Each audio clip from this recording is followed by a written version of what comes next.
Live from downtown Macon, this is WGXA News live on YouTube. Hi, good evening, Middle Georgia. I'm Greg Lloyd. My co-anchor Amanda Peralta has the night off. We want to thank you for watching WGXA News at 5:30. Well, that intense heat is on, Middle Georgia, and don't look for it to go away this weekend by any means. Meteorologist Ryan Mirando joins us with some of the scorching details of this forecast. Ryan. Greg, yeah, we now do have heat advisories that are set in place for our entire viewing area. What this means is that heat index values, so the way the actual air temperature feels, will be above 105 degrees, and this is set in place for both Saturday and Sunday. Today, we also do have some showers and storms around. It's really missing the bulk of our viewing area, but over towards the west and portions of Taylor, Upson, down towards Macon County are getting some moderate downpours right now. There was some severe warning storms earlier today. They've been really beginning to rain themselves out. So over Butler right now, Taylor County getting some of that moderate downpour, western portions of Crawford County, and moving down into Macon County here over the next 30 minutes. Not everyone's really going to be seeing the rain tonight, but we really could use it as it's kind of a relief from all this heat right now. 89 degrees currently in Macon, 95 in Jackson, and 97 in Little Rock. So a lot of the South dealing with this intense heat right now, and over the weekend, the way the actual air temperature feels soaring up into the triple digits for many days. So really take it easy. We do have those weather warn days that are set in place from today all the way through Sunday for dangerous heat levels up to about 105 to 110 degrees. I'll talk about when this heat kind of finally gets to go out of here in your full forecast. Greg. Ryan, thank you, and stay up to date with Middle Georgia's best weather app. Download the WGXA app free in your smart devices app store. Ryan's back soon with your full forecast. To local crime news, investigators in Bibb County are looking for who pulled the trigger and sent a woman to the hospital. Deputies say the shooting happened overnight on Holiday Drive north in Macon. The woman was sent to the hospital for treatment of non-life-threatening injuries. And a Bibb County investigator is now suspended after he was arrested in another state. The Bibb County Sheriff's Office confirms that Alex Fletcher was arrested at a Best Western in Virginia back on June 8th for public swearing and intoxication. He's been transferred to the Patrol Division, suspended with pay for 3 days, and will remain on probation for the next 6 months. Tonight, we're learning more about a McKinley Drive house fire from last Friday. The Bibb County Sheriff's Office says they were called to the home after firefighters responded to that fire. That's where a female victim told them that her boyfriend, Keith Wood, got into an argument with her before he soaked the home in gasoline and set it on fire. After a fire investigator looked into the home for an initial investigation, Woods was arrested and charged with arson. Well, a fire 2 weeks ago in Macon along Pionona Avenue destroyed spaces for 2 tenants. Tonight, one of those tenants is speaking out. Our Brianna Cook sat down with him to find out more. Brianna? Greg, he tells me he is struggling to find words to describe the situation. Is more than you can sometimes comprehend. You know, to fathom it all into your head. Brian Boyd, a renter in Macon, is still picking up the pieces of what is left after his storage space caught on fire. According to the Macon Bibb Fire Department, the call came in just 9:30 a.m. 2 weeks ago for a fire at the corner of Hillcrest Avenue and Pionono Avenue. Investigators say there was a thick smoke coming from the building when firefighters arrived. Firefighters were able to contain the fire to the left side of the building. The building was home to a hot dog restaurant along with storage and other businesses. Boyd says he was renting out part of the building for his storage. I moved in this building about a year ago with intentions of actually opening up some different businesses. But at the time I had applied for disability, and at the time I was renting the building, I got my disability, and I decided going ahead and use the building for storage rather than the businesses, and have occasional yard sales out front. Boyd says he blames the fire on the hot dog business. He says it was a grease fire. We've asked the Macon Bibb Fire Department for their investigative report. We're still waiting on that. Now he says his hopes for starting a business in the future were burnt away by the fire. God intervened in my life a few months back and told me he wanted me to take this building and make it into a nonprofit thrift store, and that's where I was heading. He says seeing the damages has left him with too many emotions. When you spend the last 5 years collecting paintings and drawings and sketches and watercolors from Goodwill, thrift stores, Salvation Army, and I'm paying for that out of my pocket as an investment, as a nest egg, as a retirement type thing to retire on, to invest in. and then to see it all before just destroyed. It's extremely frustrating, deeply saddening, and overwhelming despair. But Boyd says this small bump in the road won't stop him from opening his nonprofit to care for the community. What I'm doing is the right thing, because my heart tells me that that is the right thing, to help people when people are in need. I did reach out to the owner of the hot dog restaurant, but he declined our interview request. Reporting live in studio, Brianna Cook, WGXA News. All right, thank you, Brianna. And a downtown restaurant, Chicken Cone, is closing its doors for good. The Forsyth Street restaurant is known for its take on chicken and waffles. It took to Facebook to announce its closure. Chicken and Cone saying in part that not all businesses are meant to be permanent. And in your local government, District 3 County Commissioner Elaine Lucas is reaching her term limit after this year, and one local philanthropist announced his intent to carry the torch today. Well-known Maconite Stanley Stewart says he's ready to focus on helping East Macon as a county commissioner. Primarily economic development. Economic development is definitely needed. If you notice, if you go up and down Shoreland Drive, a lot of businesses have left that area in the last few months, quite honestly. So some of the things across the board that are needed here in Macon overall are definitely needed here in East Macon. And economic development is the main thing that kind of pops out at you. Of course, you talk about crime, but East Macon is not as riddled with crime as one may think. The crime numbers are down here in East Macon, quite honestly. So we want to keep going in that positive direction. Macon-Bibb County Commission elections will be held in May of 2024. More than 40 million Americans believe they were getting significant parts of their federal college loan debt erased, compliments of President Biden. But the Supreme Court on Friday, however, canceled that deal. The long-awaited ruling by the court negates Biden's move that was also seen as a way to win over millions of young voters. Biden now says he'll try a new path to erase college debt and in the meantime protect borrowers who can't pay their bills for the next year. Now, do you agree with the Supreme Court's decision? We want to know what you think. Just scan the QR code that you see right now on your screen to vote in our interactive poll while Scott Thuman tells us what happens next. Key campaign pledge now wiped out by the Supreme Court. President Biden's promise to help college students ease federal loan debt, seemingly broken. Millions of Americans in this country who feel disappointed and discouraged or even a little bit angry about the court's decision today on student debt. And I must admit I do too.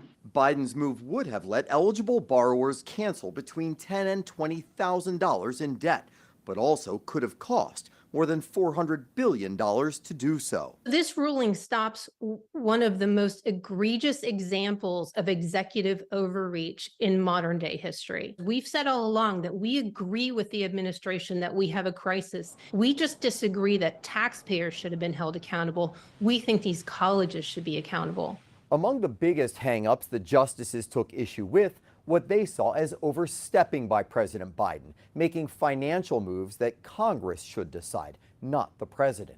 Though the White House insisted Biden had the right, using the 2003 HEROES Act, saying relief is allowed during a national emergency, in this case COVID, the court's majority disagreed, writing, Congress did not unanimously pass the HEROES Act with such power in mind. Senator Eric Schmidt, former Attorney General in Missouri, helped spearhead the fight. One of the things I'm most proud of is here, this literally saved taxpayers, $500 billion. I mean, it's hard to put that kind of money in context, but when we're dealing with sort of the national debt issues, the spending crisis that we're in, it's a big deal. While 16 million applications were already approved, now those payments are set to resume in October. Today's decision has closed one path.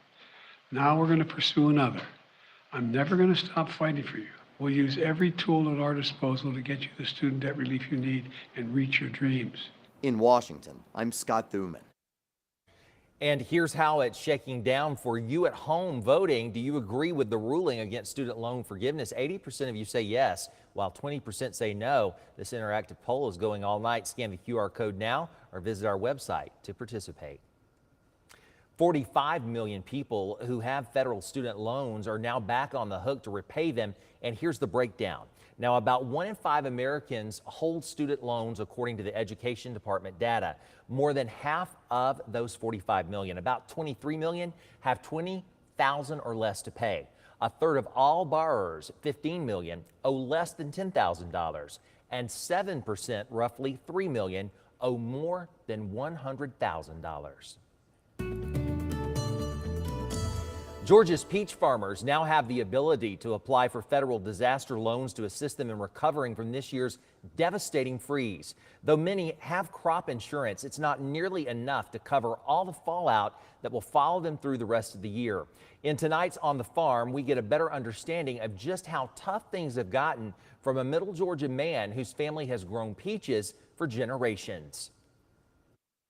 We've had several poor crops, and this year is the worst crop in 30 years, and we're just pretty devastated about trying to get through this. State Representative Robert Dickey knows peaches, and it's not just because he serves as chairman of Georgia's House Ag Committee. His family grows around 1,000 acres each year. He understands firsthand the devastation facing the state's peach farmers this year, thanks to that harsh March freeze. We lost 95%. My farm did this year, and I think everybody else is way below a 90% loss in the whole southeast, really, Georgia. And it was the worst I can remember. And so trees that normally had 500 or 600 peaches might have 25 peaches on it, and some orchards have 0. And as for the few peaches that did survive, we're battling quality issues with the few we have, and it's really costing us more to try to harvest and handle and see those trees. It's just we've got labor issues and trying to. It's so seasonal with peaches, and it's very, very difficult to manage that seasonality.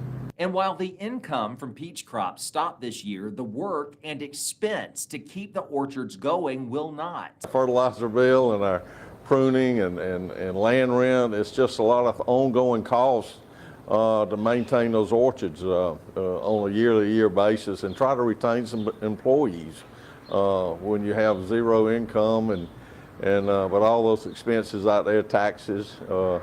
So it's a real challenge in this day and time to end up with a total loss and no income. And Dickey says the cost of this year's freeze goes well beyond just the individual loss. Well, we've got processors that cannot do the processing, consumers looking for Georgia peaches. We're losing our customers that go into other fruits and vegetables, and we're doing a lot of mail order now, and we've got regular customers that can't receive their peaches, and it's just a cascade of issues and problems that we're facing this year. So not to mention trying to keep our trees healthy and going until next year. Dickey says his family plans to keep going, and he wants to encourage the rest of the state's peach farmers to do the same. We can do it. We've had a great history, 150 years of growing peaches right here in Fort Valley in Middle Georgia, and I want to make sure we stay the peach state and continue to do that. Well, Central Georgia, it's time for this week's mathlete who's making a difference. Carlos Stevens is in the International City to introduce us to a track athlete who is helping to feed families across Middle Georgia. Adriana Haynes is a 15-time national champion and 22-time All-American, just to name a few accomplishments. While the Houston County Bear gets it done in the classroom and on the track, her running continues for her community. She volunteers with her church Harvest Builders Worship Center in Warner Robins, helping with food drives throughout the year. Haynes even makes trips to different houses, meeting the community where they are to deliver food. Haynes says she knows life can sometimes throw a hurdle.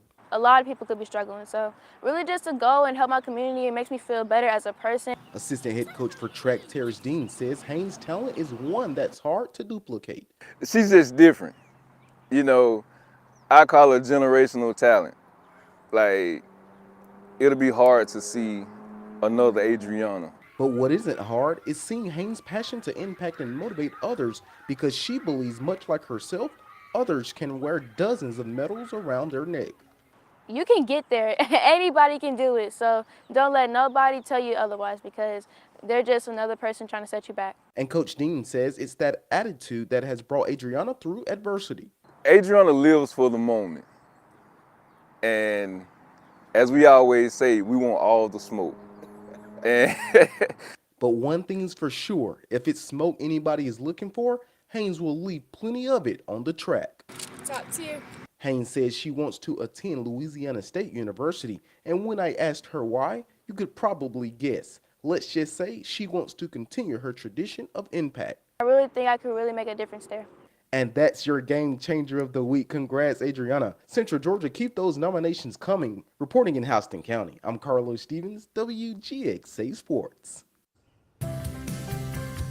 Thank you so much, Carlos. Well, Independence Day events are well underway in Middle Georgia. We're taking a live look right now in Centerville, where tonight they're celebrating the 4th at Center Park. In just a few moments, food trucks will remain on the site throughout the evening, and the Party Man DJ is providing live entertainment until the headliner, Atlanta's Glow Band, takes the stage at 8. The event ends tonight after the fireworks finale around 9:30. Warning days have been issued for both days of this holiday weekend due to some of that extreme heat. The air temperatures will be into the upper 90s, 99 on Saturday, 98 on Sunday, but it feels like temperatures near 110. We do also have the chance of a few scattered thunderstorms both days. It's not going to be a washout, and a few of them may turn severe. Remember, with us being outside so much this weekend, when thunder roars, go indoors. If you hear thunder, you're close enough to the storm, but to also be struck by lightning. But it is really going to be the heat as the bigger story. And speaking of lightning and storms, I have been tracking this one kind of cluster of thunderstorms that's been really dying off, moving through portions of western Georgia. Not everyone has been seeing the rain, but areas through Upson, Taylor, down towards Macon counties have been getting hit with some more of these moderate downpours, but everyone else is relatively dry. We really could use the rain as some of that relief from the heat. So areas in Taylor County right now, Butler getting hit with the most moderate downpours. Some areas in Crawford County and down moving towards Montezuma and Macon County here, and also towards Sly County. But we really are feeling the heat today. Currently feels like 96 in Macon. We were into the triple digits a little bit ago, but Thomaston, a rain cool feeling like 73 degrees. Still feels like 101 in Montezuma and also 100 right now in McRae. So now we do have heat advisories that are in effect for our entire viewing area. This means that the heat index, the way the actual air temperature feels, will be above 105 for the next few days. Tomorrow, 107 during the peak heating of the day, 109 on Sunday, and 108 on Monday. We'll still be into the triple digits even as we get towards 4th of July on Tuesday and next Wednesday as well. And it's really some anomalous heat, as this month of June mostly has been below average. We've had most of our days below average. Our average high for this time of the month was running 2 degrees below the average as a whole. Tonight we will be staying above average, overnight low 74 degrees. We will be staying partly cloudy and not expecting really any more thunderstorm activity for the rest of your Friday night. And planning the Independence Day celebration down in Warner Robins tomorrow, it's going to be very hot, especially out in that parking lot. So definitely grab some water. 97 degrees at 5 o'clock, feeling like 105 plus. There will be some scattered thunderstorms around, not really going to be a washout, but we could have some around there. Maybe it's kind of almost a double-edged sword. If we get the rain, everyone's going to be outside, but it'll help cool us off. 82 degrees at 7 o'clock.